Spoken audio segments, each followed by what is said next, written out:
Good evening, and thank you so much for joining me. And I'm really looking forward to sharing some of the tips that I have learned along the way. And for those that don't know, I started this new modelling career 4 years ago now, 46.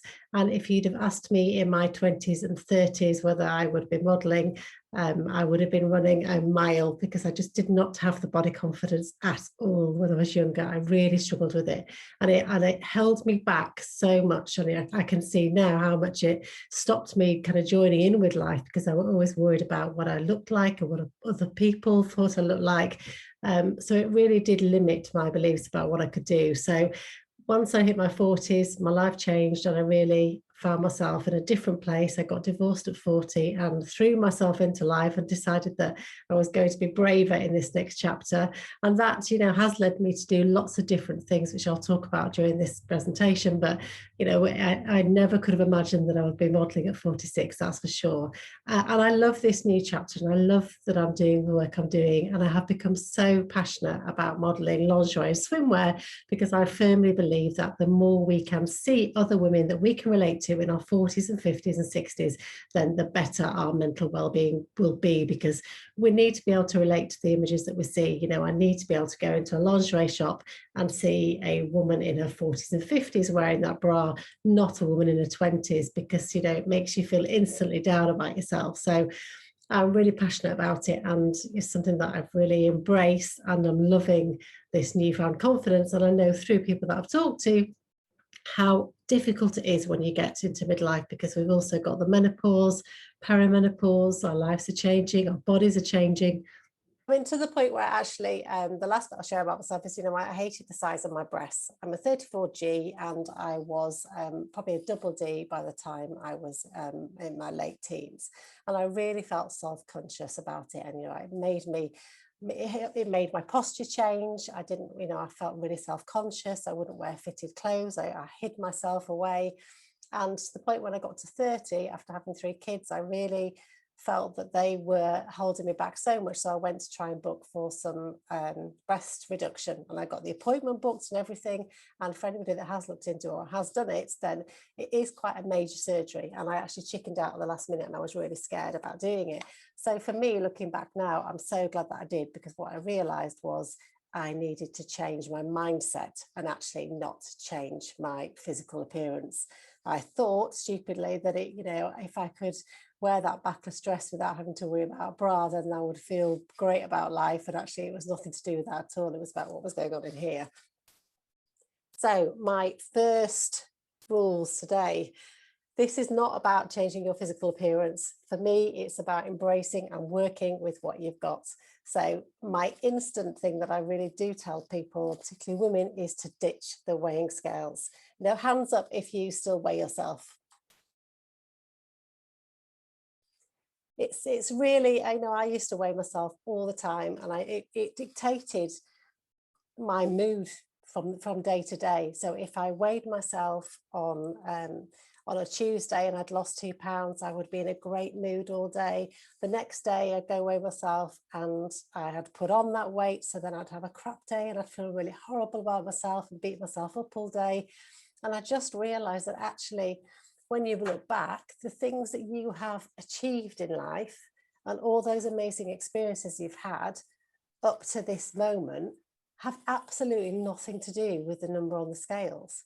And we are kind of forced at a really young age to feel like we've got to conform to a certain size and weight. And if you're feeling healthy and being the best version of yourself you can be, the weighing scales do not need to tell you how you should feel about your body. So my first thing I would really recommend is anybody that does struggle with it is to really stop weighing yourself, hide them away, give yourself a break from it, give yourself a mental break from the weighing scales, because they can really be a trigger to kind of making you feel much more negative about yourself than you should be doing. So that's my number one. These number 10s are not in any order, by the way. Gratitude. Number 2, gratitude. I started writing a gratitude diary about 5 years ago, and I write 3 things in it every night, and it's become part of my evening routine. And I write 3 things that I'm grateful about my body. And it has been such a powerful tool to just really make me reconnect with my body and make me appreciate, my body so much more, because it makes you think about how fantastic and how amazing your body is throughout the day.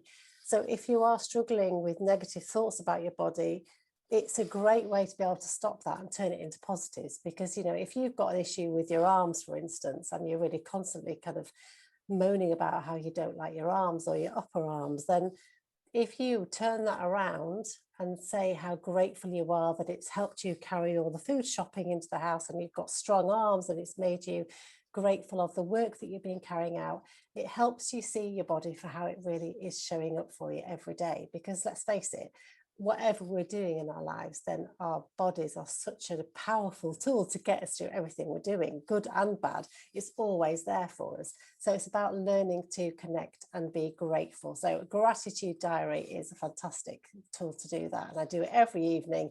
And I have my little diary, and my husband says what am I writing about him now, but actually it's nothing to do with him. It's just to do with me and my body, and it's my space. So I think it's a really nice thing to do to get into a routine of that. So highly recommend a gratitude diary. And if you look online on bookshops, and there's so many really beautiful gratitude diaries that makes it feel like you're really treating yourself.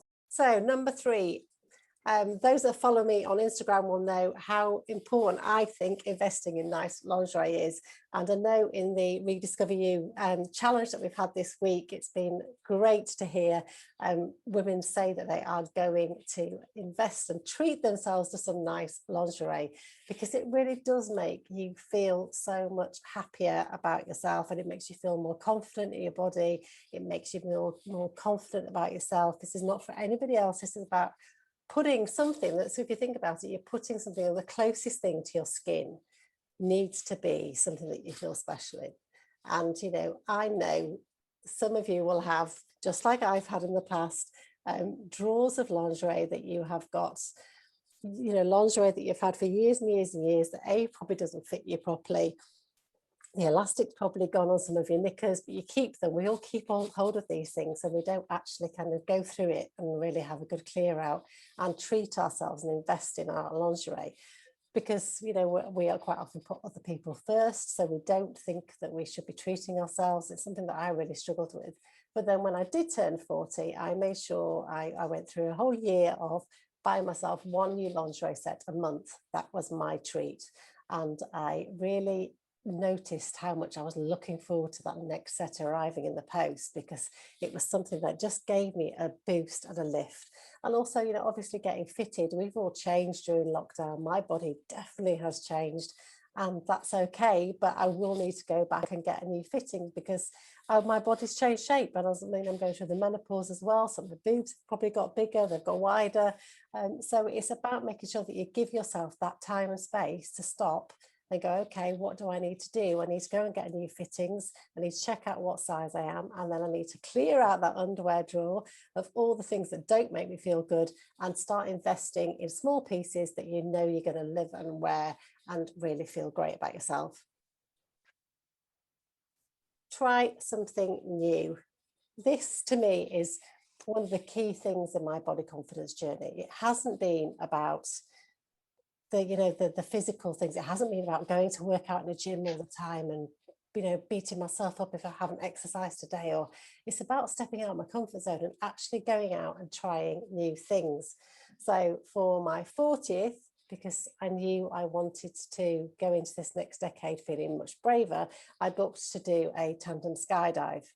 And I am terrified of heights, but I really wanted to be able to just go into this new decade knowing that I could do something different and step out my comfort zone. And whilst it didn't cure me of my fear of heights, what it did do was it built up a memory bank of me knowing that I could step out my comfort zone and I would be okay. And it filled me with so much life and energy and confidence that whenever I've stepped out after my comfort zone since, I have then gone on to really know that I've got that, and what else can I do? It really started what's next, what can I do? So trying something new, and it doesn't have to be something as scary as a skydive, but I'm sure there's something that you in the group, all of you have got something that you would like to try. It might be paddleboarding, it might be anything, it might be wanting to go out and learn how to dance a certain way. But it's about thinking, okay, what can I do for me that I really want to take that time and do? Because once you start doing it and you've gone to your first dance class, or you've started, I went roller skating last year and I absolutely loved it. I've not been roller skating since I was 18. But once you've got over that and you've got over those nerves and the fear of failure, once you start doing it, you think, actually, I really love this and I can incorporate this into my life and into my monthly routine. And that builds your confidence about your body, because your body, the worries you have about your body become so much less important than the joy that you're getting out of doing the activities, if that makes sense. So try something new. I would love that. And again, changing the focus. It is about changing our perspectives on our body and stopping how we look and what size we are and how we feel about our bodies being the most important things that's going on in our life. And whilst I say that I am body confident now, and I am so much more confident than I ever have been, it's still an ongoing journey. I'm always going to have to work at it. It's never going to be a done deal, because that's just not the way it is. But if you start focusing on all the great things that you do in life, then your perspective starts to change. And one of the key things that I work on with this is creating vision boards. And I know some of you have done that in the Rediscover You challenge group, which was brilliant to see. I know, Savvy, I've just seen yours. It's fantastic. I loved it. But it's, if you give yourself kind of an afternoon, put the best music on that you absolutely love, that makes you feel great, and really sit and think about how do you want to see your life? What do you want your life to look like? What does it want to be full of? Where do you want to go? Who are the kind of people that you want to hang around with? What would you like to learn? Create your vision board around the things about that you really want your life to be if you had no body issues. So, if, I know some Savvy won't mind me saying this, but she wants to go in a bikini on the beach this summer. And I say yes to that. You've got to do it. And I want to see a photograph. But, put that on your vision board, because the more you see it and the more you start actually focusing on what you really want and how you really want to create your life, then seeing that daily reminder is just such a great motivator. Because, I have mine in my dressing room, so I see it every morning when I'm getting ready. And it always kind of reminds me, okay, keep going, keep working on the things that you're doing, because this is what you've created in your vision that you want to work at. And, some things I've had on my vision board every year for the last 5 years, and perhaps it hasn't materialized yet. Other things I have, and then I've changed it as years have gone by, but it just reminds me. And I have to say that, I wanted to work with a particular lingerie brand for the last 5 years. And they're a brand that I really resonate with and I really kind of believe in. And it's been on my vision board for the last 5 years. And fingers crossed, I find out tomorrow whether I actually will get that job and I'll be working with them. But to have that on my vision board and know that I've got this close, so even if it doesn't come off this time, now I know they know about me and it might happen next. So having that constant reminder, I think, is a brilliant way. So it's about changing your perspective. Get moving. And I'll be honest, I am not a massive fan of the gym. I find it really, really hard to motivate myself to go to a gym. I've done so many January annual subscriptions and gone for about 6 weeks and then given up and wasted all my money. But it's about finding out what activities and what exercise that you actually enjoy. So it's not about weight loss. It's not about how many calories you can burn, but what makes you feel good. So if walking up a mountain at weekends is your thing, or walking the dog is your thing, do it, and do it as often as you can. If swimming is what makes you feel happy, go and join a wild swimming group and try something outdoors where you can be out in nature. Cycling, I know some of you in the group cycle, getting outdoors, being connected with nature. It's about finding out what works for you, and there really is no right or wrong way, because exercise comes in so many shapes and forms. And I think we've kind of put ourselves under so much pressure on we should be doing this, that, and the other. And I think it's just actually about finding the joy again. And I don't know if anybody follows, I know some of you follow Healthy Happy 50 on Instagram, but if you don't follow her, then I really recommend you go and look her up. She is a lady that started exercising in her late 40s, and she is really great at inspiring women to try new sports. And she got into paddleboarding, and then when she started doing these new activities, it's led to so many other life experiences and adventures that you just don't know where it's going to take you. So I really definitely recommend that you go and check her out, because she's brilliant at inspiring people to find joy through movement. But getting moving, whatever that means to you, then definitely do it. Be kind to your body. In the group this week, we one of the first challenges I got everybody to do was to write down 5 sentences that you regularly say in a negative way about your body. And then we had to turn it around into 5 positives. And the positives were so wonderful to read. I can't tell you, it really made me happy to be able to read the positives. But what struck me is how harsh we all are on our bodies. The negative things that we say about ourselves on a daily basis, and we're so used to saying it. It's almost like it's ingrained in us from years and years and years of baggage that we've all been kind of piling on ourselves. And it made me think, at one point in our lives, we would all have been really happy with our bodies at some stage in our life. And it will have been when we were in childhood, but before other people's insecurity. So what really strikes me is that, at some point we would have been really, really happy in our own skin, and it's only other people's and society's views about how our bodies should be that we've kind of taken all this baggage on. So I think it's really hard to shift, but you can shift the way that you think about your bodies, but it takes a lot of work and it takes consistency. And some of the key things that you can really help yourself with here is to make sure that the people that you're following on all your social media are people that really make you feel positive about your body, their body. Anybody that you follow that is starting to make you feel really negative about yourself, have a break from them. Put your boundaries up, because we're bombarded with advertising, social media, of how we should conform to a certain size in society. As women in our 40s and 50s and 60s, we don't have anything to relate to in the media and advertising, because there's such a lack of diversity of representation. So the people that you do follow on social media, you want to make sure that they're the right people for you.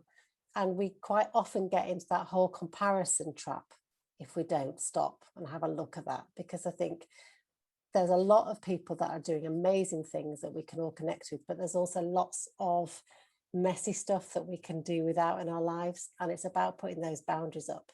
And you don't owe anybody, none of us, if you all unfold me tomorrow, nobody has to follow anybody. You don't owe anybody on social media. So I think it's really important to make sure that becomes part of your self-care routine, that you do put the boundaries up. And I think it's really important. And also, I think talking and having these conversations with our friends, because how often are we in a group of women and we all start almost having a competition about how negative we feel about our bodies? So if I go out with my friends, I'll hear them saying, oh gosh, I can't fit into this, I'm so fat, I've done this, and they start making jokes of it. And then another friend will chip in to almost outdo her last conversation to try and make it funny or a joke. And then another friend will chip in and try and outdo her. So I think we really have to stop that. I think we have to really try and break that cycle down.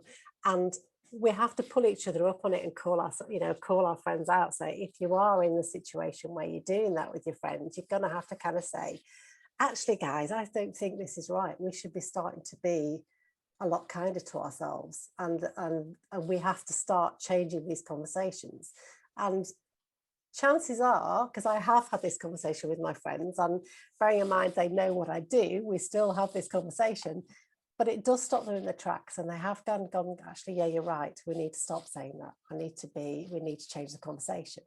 And so every time we do it now, I give them a bit of a red flag warning and make them. So I would just say, just really, be true to yourself and know that you are enough just as you are, because you absolutely are. And, there isn't any point wasting your time and energy on thinking that you should be something else other than just embracing and being who you are and being true to yourself, because that's the most important thing. And that's the thing that you're going to get the most out of your life.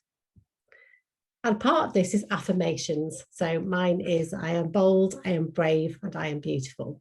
And I have this on my fridge, and I used to have it upstairs on the side of my bed.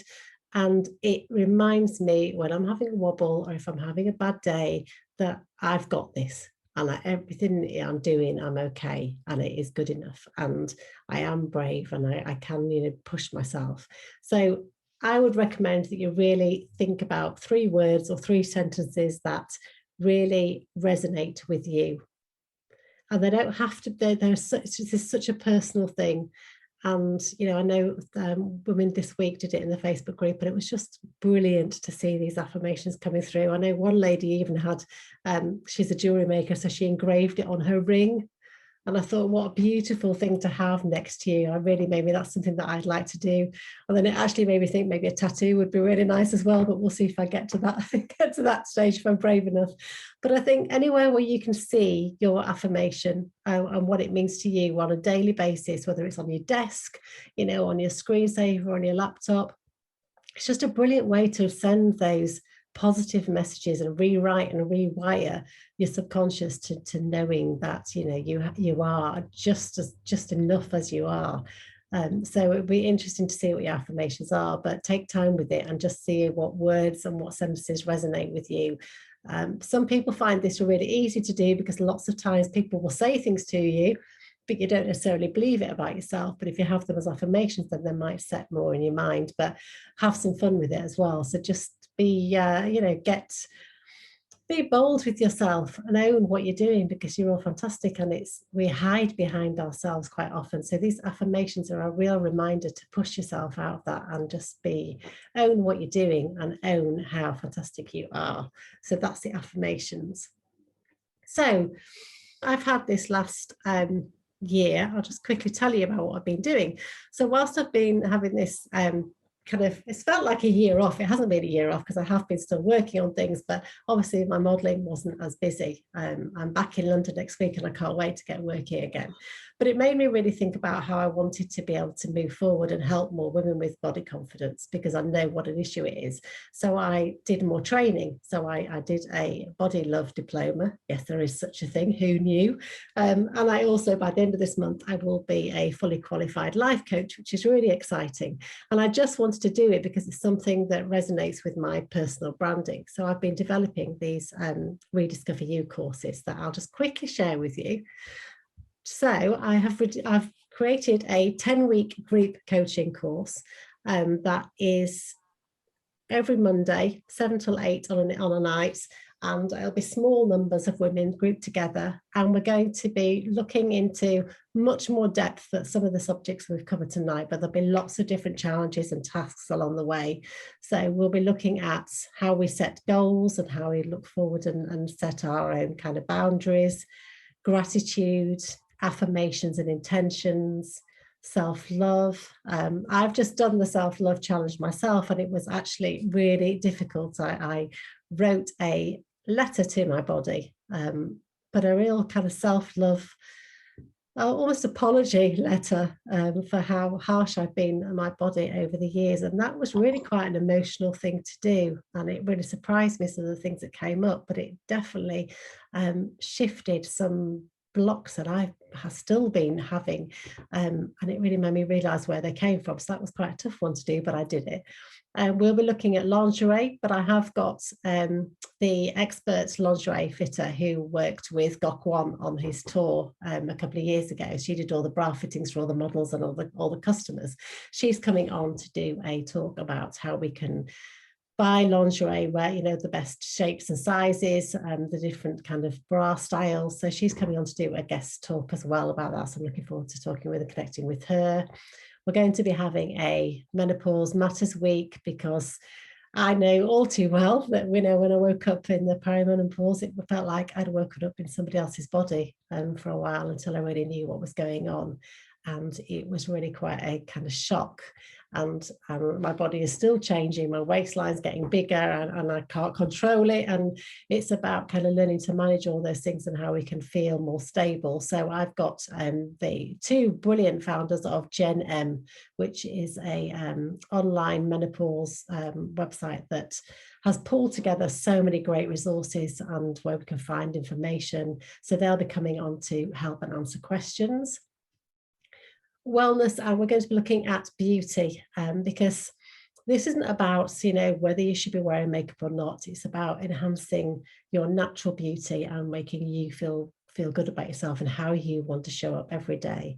And I have got a celebrity makeup artist, Jo Jewett. She's going to be coming to do a masterclass with us, and she actually did Princess Diana's makeup when she was just before she got engaged. She's coming to join me, which is going to be really good fun. And we'll get loads of advice from her. I've also got Wellbeing Wardrobe. We've talked about this briefly, but we're going into a lot more depth about what kind of styles we can be looking at, giving us some style and fashion inspiration. So I've got a senior stylist coming to do a talk for there as well, on the evening of classes. Get Moving is obviously all about what I've been talking about finding joy. And I'm so excited because I don't know if any of you follow School of Strut, Zoe McNulty. She's a London-based she's a London-based fitness fanatic who is super curvilicious, and she does a School of Strut. So she does all sorts of really empowering dance classes for fun for women, and she is going to be coming to do a live Zoom class in the Get Moving week, so that's going to be really good fun. And we're also going to be celebrating our wins and having, you know, different events to celebrate along the way. So that will be the last class of that coaching session. And I can't wait to get going with this, because I know that it's going to be something that lots of women will be able to connect with. And the idea is that groups will be small, and it means that we can create a safe space where people can share their stories, and we can all support and, you know, connect with one another to really help each other build up. So that's going to be fantastic. And then I'm doing a self-study course, because obviously lots of people would rather do this on their own, and I get that completely, because it can be quite a daunting thing to start working on yourself, and to feel, you know, that you've got to connect with other women and share your stories. Not everybody is up for that. So I wanted to be able to create two options. So I've done a self-study 8-module course where people can do some of the work, but they can do it themselves and they can take their time. So the things in the self module will be goals, gratitude, affirmations and intentions, self-love, lingerie, wellbeing wardrobe, get moving, and beauty. There's lots of tasks and challenges with videos from myself. I've got other people connected as well working on it. So there's meditation classes, there's all sorts of different bits and pieces on the self-study. So those two are launching from tonight. I'm opening my courses, and they will be, they'll be starting on the 29th of March. So if you are interested, then please get in touch. I'd love to be able to talk to you about it more. You can book a free half-hour call with me. If you know any other women that might be interested in joining the courses, then please share, because, you know, the more women we can reach and help feel better about themselves, the better. So I'm really excited to get started with those two. And if anybody is interested in booking, if you book before midnight tonight, before it goes live tomorrow, then on the 10-week group coaching course, I'm also offering 3 personal one-to-one 1-hour sessions with me, and on the self-study one, you'll get a 1-hour session free as well with me, one-to-one, so that we can talk about things more in depth on a personal note. So they will be included if anybody's interested in booking. But if you want to know any more information, you can also go look on my website, which is rachelperu.co.uk, and you can also email me, rachel@rachelperu.co.uk. So yeah, but share if you know anybody, then I'd love to have people on board and spread this positive message. Thank you so much for joining me, and I apologise profusely for my technical issues that we've had this evening, but we got there in the end, and it's just lovely to connect with everybody. So thank you so much for your time, and I hope that you've it's given you food for thought, if nothing else, that you've really come away with some inspiration and thoughts and ideas of how you can move forward and be more confident in your body, because it definitely is doable. And I think you just do it in small steps, but consistency is the key to just keep working on it every day and being more mindful about the language that you use around your body, and the people that you surround yourself with, that the language that they use about their bodies makes a massive difference. So consistency is definitely the key, and just keep working on it and pick out the things that work for you. So thank you so much for joining me, and I'll go and enjoy the rest of your evening and have a glass of wine or whatever you're doing. But thank you so much, ladies. Thank you. Thank you. Thank you. Good night. Thank you. Thanks, Rachel. Thank